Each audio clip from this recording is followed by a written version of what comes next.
But first, oh boy, got to go to the NBA. Got to go to my Golden State Warriors. I'm wearing my Warriors hoodie today. Got to support my team.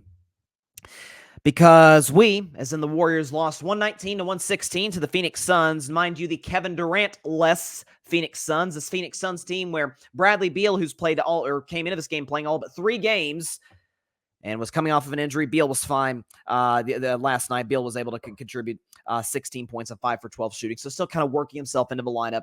Nonetheless, Golden State fell to 10-13 on the season. We are currently at the 11th seed, and obviously 23 games into the year. A lot of basketball left to go, 59 games to be exact. But if the season were to end today, the Golden State Warriors would not even be in the play-in tournament, much less the real playoffs. So, the big story, though, Draymond Green, and we will play the tape for you guys on this show. For those that have not seen it, Draymond Green ejected for a flagrant 2 foul on Jusuf Nurkic. You see him whip his fist around, hit Nurkic. Nurkic is guarding Draymond. Draymond kind of just whips around, knocks Nurkic out, but almost sucker punches him because Nurkic is clearly not watching, and thank God it didn't injure Jusuf as much as it potentially could have. But again, we're showing the replay over and over. Draymond was ejected. Flagrant 2 equals automatic ejection. This is Draymond's 3rd ejection in the last month, 3rd this season, obviously, and only 4 weeks removed from the incident with Rudy Gobert, in which Draymond obviously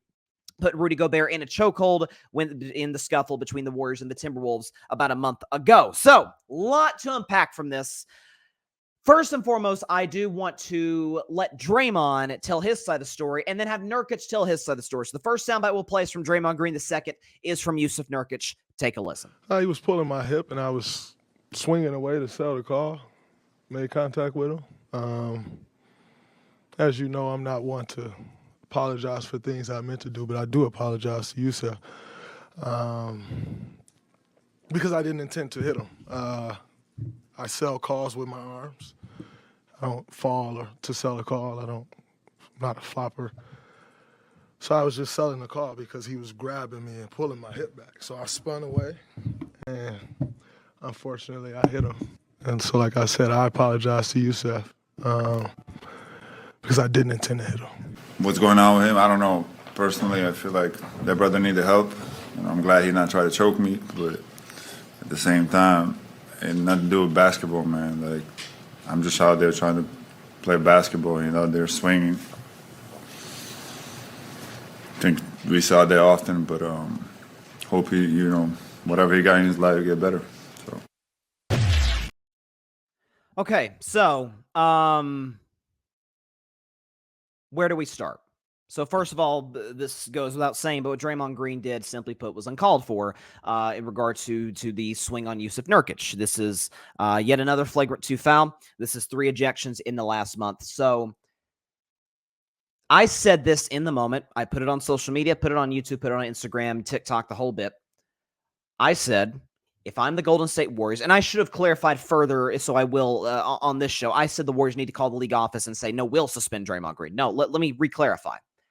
The Golden State Warriors, whether it be the owner, Joe Lacob, whether it be the general manager, Mike Dunleavy Jr., or whether it be the head coach, Steve Kerr, need to call the league office. If they have not done so already, we're almost 24 hours removed from the incident. Calling Adam Silver, Joe Dumars, whoever is some of the higher-ups in the National Basketball Association in New York, I believe, is where the league office is. Call them and say, you know what, guys? Y'all conduct your investigation. Let us know what you find. We will suspend Draymond because we feel we can make a bigger impact and a bigger statement by suspending him.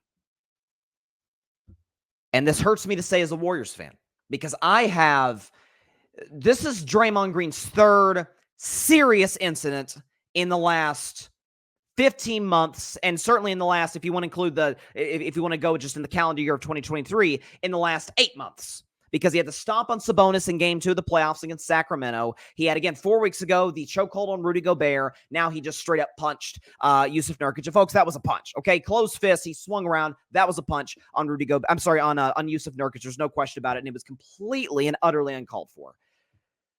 I have defended him at every turn, not just this season or even last season, but throughout his career. Jordan Poole was poking the bear. Jordan Poole was arrogant in practice. Jordan Poole was going at the veterans. Jordan Poole was disrespectful to Steve Kerr. He was disrespectful at times to Steph, to Draymond Green. And Draymond Green, his job is to be the enforcer, the emotional leader of the Warriors. Now, did he go too far and just flat out socking him in practice? Probably. But then again, we glorify Michael Jordan for doing exactly the same to Steve Kerr. We just don't have the benefit of having the tape to show it. But we know he did because Jordan said so, Phil Jackson said so, and Steve Kerr himself said so.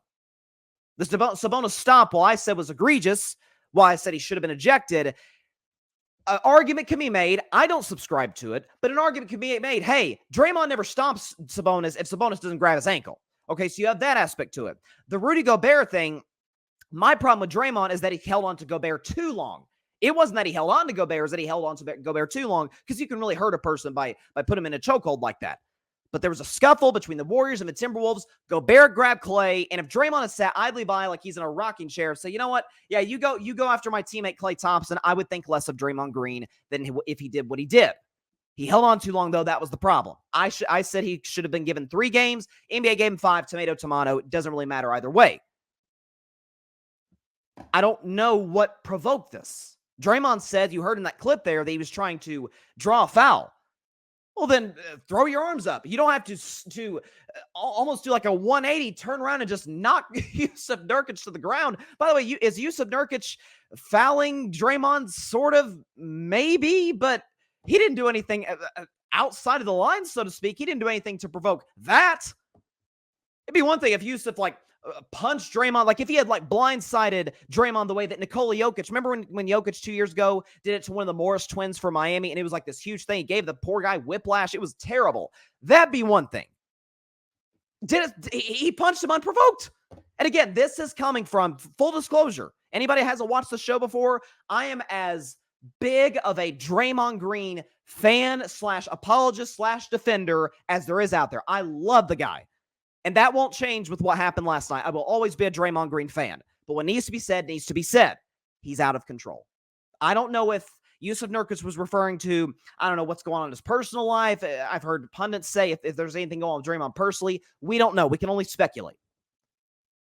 But he's out of control. I don't know if it's an anger issue. I don't know if it's a trying to prove a point issue, because remember the press conference he said when he came back from the 5-game suspension with the Gobert incident. Draymond said that I will never apologize for playing the way that I play, and kind of doubling down. And I kind of warned the Warriors against this when this whole happened. I said, I think Draymond's going to double down, and I never said something like this might happen, certainly within the last 4 weeks. But it did. And Draymond's out of control. I want to, just for a moment, I want to look at this camera, this web camera on my laptop right now, dead in the eye, or dead in the camera, dead in the lens, whatever. Okay?